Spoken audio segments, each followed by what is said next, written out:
नमस्कार, आप देख रहे हैं एवन उत्तर प्रदेश और मैं हूं आपके साथ भारती उत्कर्ष जैन। बुलेटिन की शुरुआत करेंगे इस वक्त की हेडलाइंस के साथ।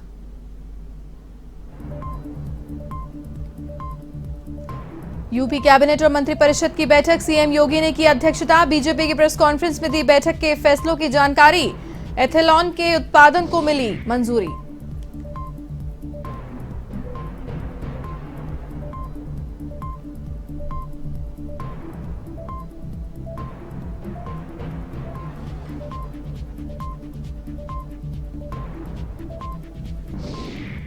यूपी में नवनिर्वाचित एमएलसी का शपथ ग्रहण समारोह संपन्न। विधान परिषद सभापति ने सदन में दिलाई सभी एमएलसी को शपथ। शपथ ग्रहण समारोह में मौजूद रहे मुख्यमंत्री योगी और डिप्टी सीएम।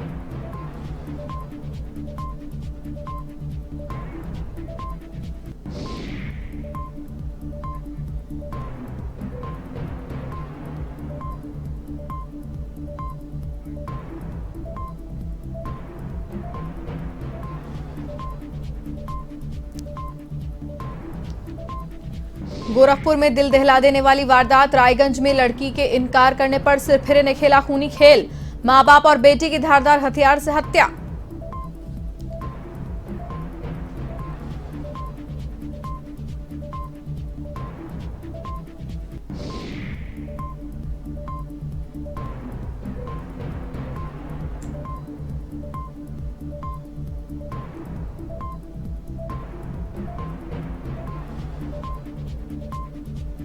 प्रेम प्रसंग में जलवा दिखाने के लिए चलाई गोलियां। दो पक्षों ने एक दूसरे पर की फायरिंग। गोली लगने से एक ही पक्ष के 3 घायल, 2 आरोपी गिरफ्तार, 1 फरार।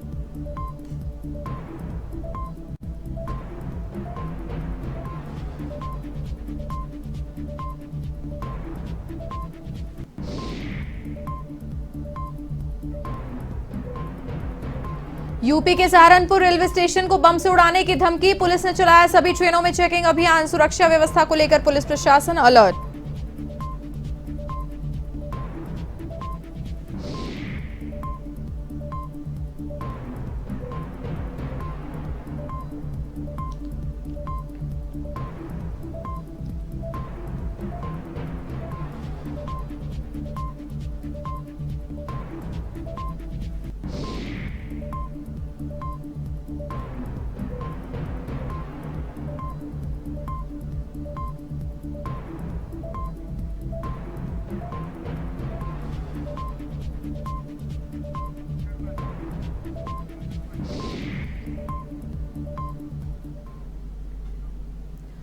उत्तर प्रदेश की सत्ता पर लगातार दूसरी बार काबिज होने के बाद योगी आदित्यनाथ सरकार ने विकास कार्य का रोड मैप तैयार कर लिया है। इसको लाल बहादुर शास्त्री भवन में योगी कैबिनेट और मंत्रिपरिषद की बैठक आयोजित हुई और इस बैठक के बाद कैबिनेट मंत्री सुरेश खन्ना ने प्रेस कॉन्फ्रेंस भी की, जिसमें कैबिनेट मीटिंग के दौरान लिए गए फैसलों की जानकारी दी गई। साथ ही राज्य के विकास के लिए किए जाने वाले कार्यों का खाका मीडिया के सामने रखा गया। प्रेस कॉन्फ्रेंस में बताया गया कि बैठक के दौरान 10 में से 9 प्रस्तावों को हरी झंडी दी गई है। मुख्यमंत्री योगी आदित्यनाथ की अध्यक्षता में कैबिनेट की बैठक में लोक निर्माण विभाग नाबार्ड की आरआईडीएफ योजना के तहत वित्त पोषित की जाने वाली सड़कों के निर्माण के एस्टीमेट प्रस्तुत करते समय उसमें 5 वर्षों के रखरखाव की लागत को जोड़ने के प्रस्ताव को हरी झंडी दी गई। इसमें रखरखाव की लागत परियोजना लागत की अधिकतम 10% होगी। इन मार्गों के वर्षवार रखरखाव की दरें विभागीय उच्च स्तरीय तकनीकी समिति समय समय पर निर्धारित करती रहेगी, जिसे लोक निर्माण विभागाध्यक्ष अनुमोदित करेंगे। इसके अलावा बैठक में बेसिक शिक्षा विभाग के अनुदेशकों का अनुदान बढ़ाने का फैसला लिया गया। साथ ही एथेनॉल के उत्पादन को भी मंजूरी दी गई।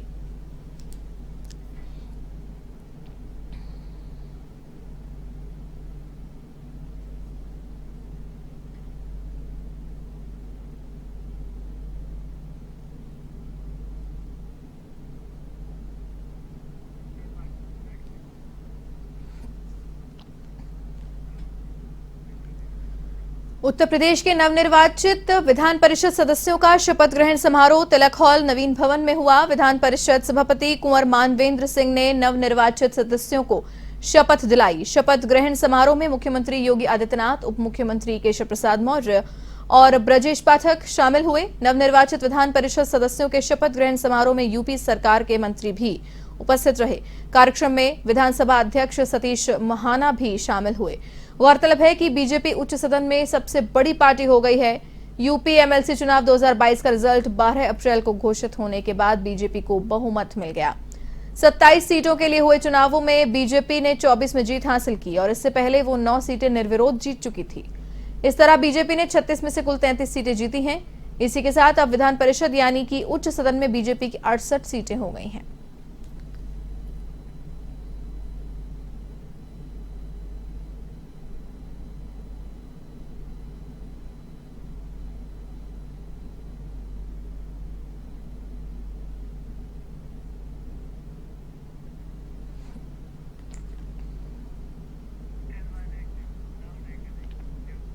सहारनपुर रेलवे स्टेशन को बम से उड़ाने की धमकी के बाद पुलिस अलर्ट हो गई है। ईमेल के जरिए सहारनपुर रेलवे स्टेशन उड़ाने की धमकी मिली थी। एसपी सिटी के नेतृत्व में सहारनपुर पुलिस, जीआरपी व आरपीएफ पुलिस ने रेलवे स्टेशन पर कड़ी चेकिंग की। इस दौरान रेलवे स्टेशन पर आने जाने वाले लोगों और संदिग्धों से पूछताछ भी की गई। आपको बता दें कि एक युवक ने आरपीएफ को एक ईमेल किया है। इस मेल में यह बताया गया है कि उसने कुछ लोगों को बातें करते हुए सुना है कि सहारनपुर रेलवे स्टेशन को बम से उड़ा दिया जाएगा। इसके साथ ही वो लोग सहारनपुर से आने वाली या आने वाले भी किसी भी ट्रेन को भी बम से उड़ाने की बात भी कर रहे थे। उसने लिखा कि मैं रेलवे पुलिस को ये सूचना देकर अपना फर्ज निभा रहा हूं। इसके बाद सहारनपुर पुलिस प्रशासन, आरपीएफ, बम निरोधक दस्ता व डॉग स्क्वाड टीम ने रेलवे स्टेशन पर सभी ट्रेनों में सघन चेकिंग अभियान चलाया। हालांकि चेकिंग में कुछ भी संदिग्ध बरामद नहीं हुआ, लेकिन इसके बावजूद भी पुलिस प्रशासन पूरी तरह से अलर्ट मोड पर है।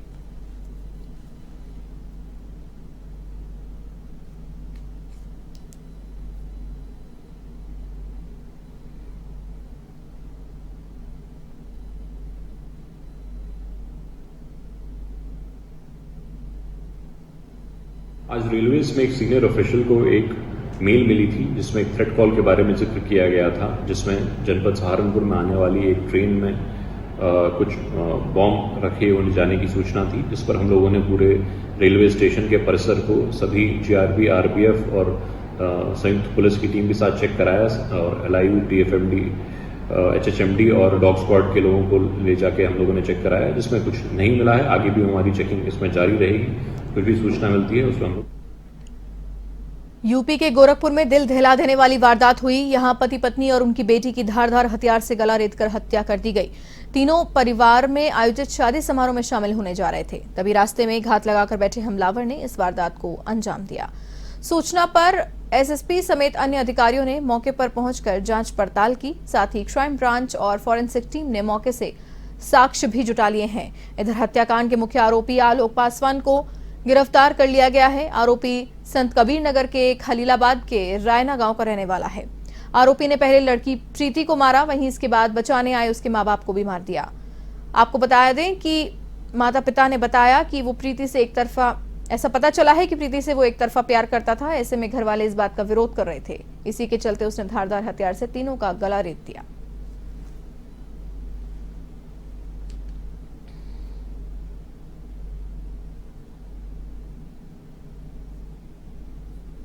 पड़ता है खोराबार थाने का, जिसमें कि आज पुलिस को सूचना मिली एक पति पत्नी और उनकी बच्ची की धारदार हथियार से हत्या कर दी गई है, जिस पर तत्काल पुलिस बल पहुंचा। वरिष्ठ अधिकारीगण स्वयं में एसएसपी और एडीजी महोदय पहुंचे और इसमें पुलिस ने जो अभियुक्त है, मुख्य अभियुक्त, उसे गिरफ्तार कर लिया है। एक ही अभियुक्त इस घटना में बताया जा रहा है, अभी उसे गिरफ्तार किया गया है और आलोक पासवान नाम के इस अभियुक्त को पूछताछ के लिए अभी पूछताछ की जा रही है। इसमें अभी तक ये सामने आया है कि इस अभियुक्त का जो मृतक बालिका है, लड़की है 22 वर्षीय करीब, उसके साथ प्रेम प्रसंग का इसने प्रयास किया था, जिसमें कि लड़की के द्वारा मना करने पर अभियुक्त द्वारा ये घटना कारित की गई है और इसमें मौके पर फॉरेंसिक टीम और फील्ड यूनिट की टीम आई है और तमाम साक्ष्य संकलन कर इसमें आगे कार्रवाई की जा रही है। गोरखपुर में एक बार फिर गोलियों की आवाज सुनाई दी। सुबह 3 लोगों की हत्या हुई तो दोपहर में प्रेम प्रसंग में 2 पक्षों में जमकर गोली चली। अपना भौकाल टाइट करने के लिए दोनों पक्षों ने गोलियां चलाई, जिसमें एक पक्ष के 3 लोग घायल हो गए। सूचना पर मौके पर पहुंची पुलिस ने मामले को गंभीरता से लेते हुए आरोपियों को गिरफ्तार कर जेल भेजा। साथ ही बाकी युवकों की तलाश में पुलिस की टीम जुट गई है।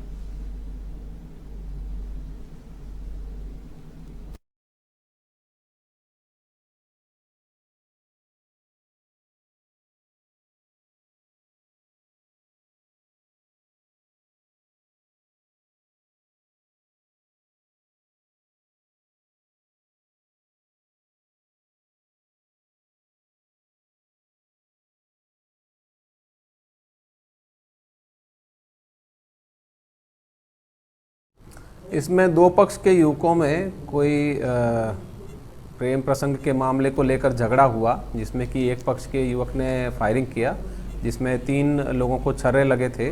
तीनों की स्थिति सामान्य है, खतरे से बाहर हैं और इसमें 2 अभियुक्त पुलिस ने गिरफ्तार किए हैं और शेष की गिरफ्तारी हेतु 3 टीमें बनाई गई हैं सीओ कोतवाली के नेतृत्व में और शेष के विरुद्ध भी शीघ्र ही कार्रवाई। अब खबर जालौन से है, जहां मजाक करना जिंदगी से खिलवाड़ बन गया। पहले ये मारपीट का मामला बताकर वायरल हो रहा था, लेकिन पुलिस ने इसमें खुलासा कर दिया है। दरअसल अलीपुर का रहने वाला पीयूष सिंह अपने दोस्त की बाइक के लिए बोतल में पेट्रोल भर कर ले जा रहा था। गाड़ी में पेट्रोल डालते समय दोस्त ने बोतल दबा दी, जिससे पीयूष के कपड़ों पर पेट्रोल गिर गया। दोस्त में मजाक में माचिस जलाई तो कपड़ों में आग लग गई। फिलहाल झुलसे छात्र का अस्पताल में इलाज जारी है, लेकिन किस कदर छोटा सा मजाक आपकी जान ले सकता है, ये इसका सबसे बड़ा सबक है।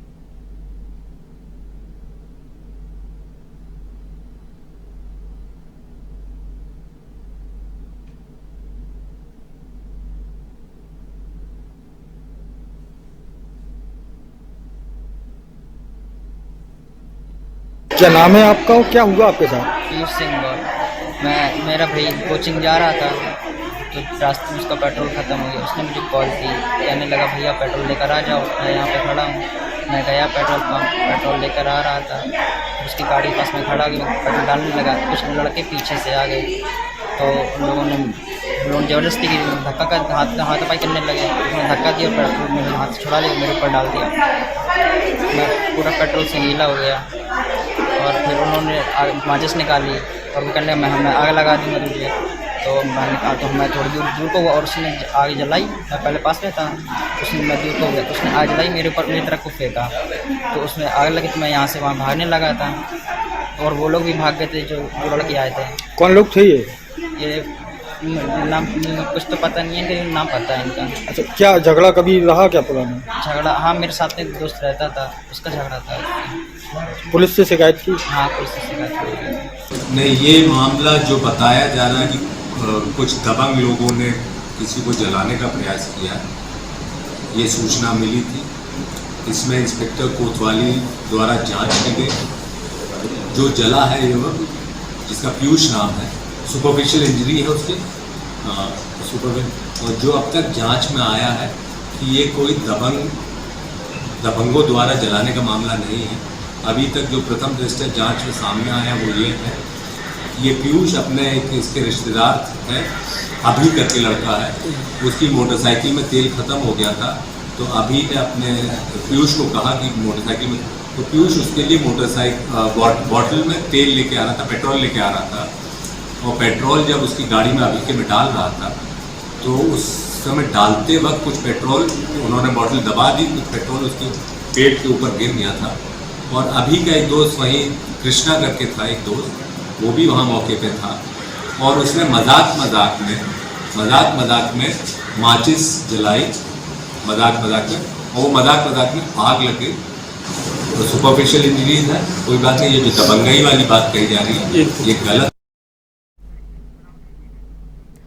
यूपी के संभल में एक बार फिर से रफ्तार का कहर देखने को मिला। यहां कैला देवी क्षेत्र के नूरपुर गांव में 2 ट्रकों के बीच आमने सामने की भिड़ंत हो गई, जिसमें एक ट्रक चालक की मृत्यु हुई जबकि दूसरा घायल हुआ। दुर्घटना इतनी जबरदस्त थी कि ट्रक के परखच्चे उड़ गए। तो वहीं हादसे की सूचना पाकर पहुंची पुलिस ने घायल को अस्पताल में भर्ती कराया, जहां उसका इलाज जारी है।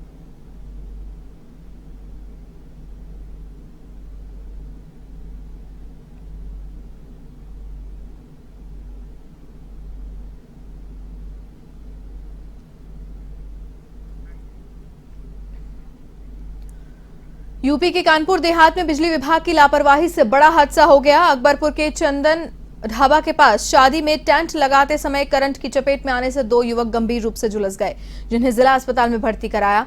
इस दौरान एक युवक की मृत्यु हो गई जबकि दूसरे का इलाज जारी है। इधर घटना के बाद युवक के परिजनों में कोहराम मच गया है। इस बीच परिजनों ने बिजली विभाग और टेंट मालिक पर लापरवाही के आरोप भी लगाए हैं।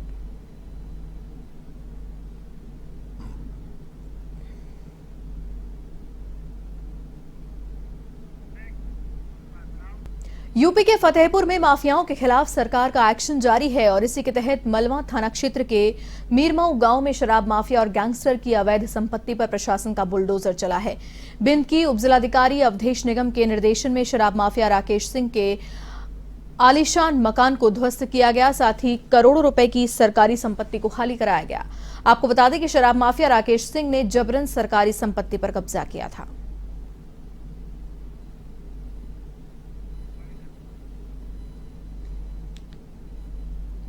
गो माफिया अभियान के तहत आज ग्राम मीरमऊ, थाना मलवा, तहसील भिंड की जनपद फतेहपुर में एक शराब mafia history sheeter Manmohan Singh उर्फ राकेश सिंह पुत्र सूरजपाल निवासी मीरमऊ के विरुद्ध प्रभावी कार्रवाई की गई। इसके द्वारा खलिहान नवीनपट्टी ऊसर की लगभग 2430 वर्ग मीटर भूमि पर आलीशान निर्माण किया गया था, जिसका मूल्य लगभग 55 लाख से अधिक है। इस निर्माण को आज पुलिस के सहयोग से बुलडोजर लगाकर ढा दिया गया है और यह बेशकीमती ज़मीन को आज मुक्त कराया गया है। इस माफिया के ऊपर पूर्व में भी 2 गैंगस्टर के मुकदमे का आरोपी है। यूपी के पीलीभीत में आग का भीषण तांडव देखने को मिला। मामला अमरिया तहसील के हेतमदांडी गांव का है, जहां खेतों में लगी आग ने मॉडर्न क्रेशर पर खड़े 5 ट्रकों में अपनी चपेट में ले लिया। इस दौरान क्रेशर पर खड़े ट्रकों में भारी नुकसान हुआ।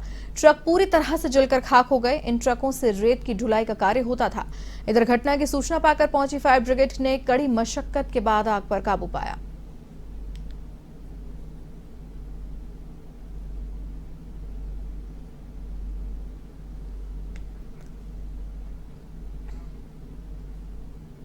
यूपी के कौशाम्बी स्थित गढ़रियापुर गांव में एक युवक घर की छत से गिरकर गंभीर रूप से घायल हुआ। घटना के बाद घायल युवक को अस्पताल में भर्ती कराया गया, जहां इलाज के दौरान युवक की मृत्यु हो गई। तो वहीं कमालपुर निवासी अनूप साहू की मौत से परिजनों में कोहराम मच गया। फिलहाल पूरे मामले की जांच पड़ताल जारी है।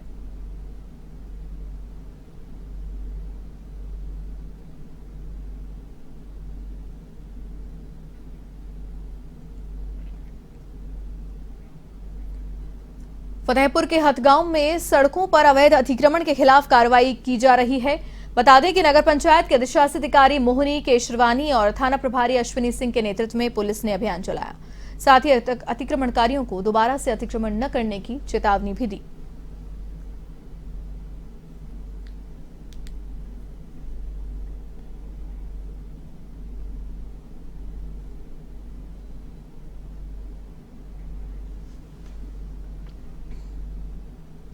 यूपी के हमीरपुर में बेखौफ चोरों का आतंक जारी है। तो वहीं राठ कोतवाली के जुगियाना मोहल्ले में करीब 1 साल पहले हुई चोरी के मामले में पुलिस के हाथ अब तक खाली हैं, जिससे स्थानीय लोगों में आक्रोश व्याप्त है।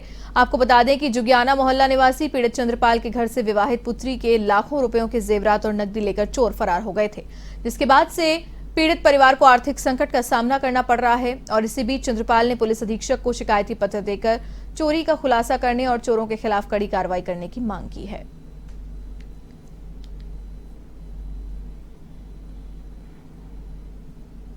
चंद्रपाल नाम है हमारा, कस्बा राठ जोगियाना मोहल्ला से आए हैं। विगत 2021 की 30 मार्च की रात में घर में पत्नी और बेटी का जेवर पूरे के पूरे 15-20 हज़ार की लगभग रुपए थी चोरी हो गई, जिसकी FIR राठ कोतवाली में दर्ज 152 नंबर पर।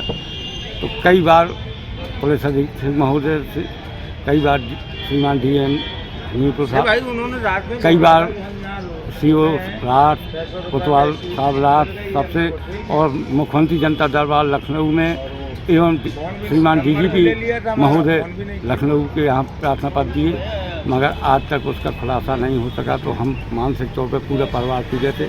आज हमने पुनः एक प्रार्थना पत्र श्रीमान। खबर यूपी के हरदोई से है, जहां शांति व्यवस्था कायम रखने और अराजक तत्वों से निपटने के लिए रिजर्व पुलिस लाइन में बलवा ड्रिल का आयोजन किया गया। पुलिस अधीक्षक राजेश द्विवेदी की मौजूदगी में ये बलवा ड्रिल आयोजित हुई।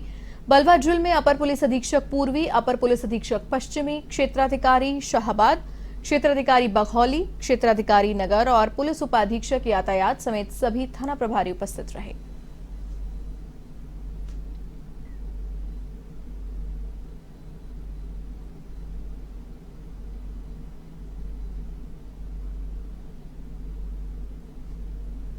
भी जब कोई लॉ एंड ऑर्डर सिचुएशन पैदा होती है, जहां लोग आमादा होते हैं, उतारू होते हैं, बवाल कर रहे होते हैं, तो वहाँ पुलिस एक सेट ड्रिल के तहत कार्रवाई करती है। आईपीसी, सीआरपीसी पुलिस रेगुलेशन में जो प्राविधान दिए गए हैं उसी के अनुसार ही कार्रवाई करती है, जो कि अभी आप लोगों ने देखा यहाँ पर।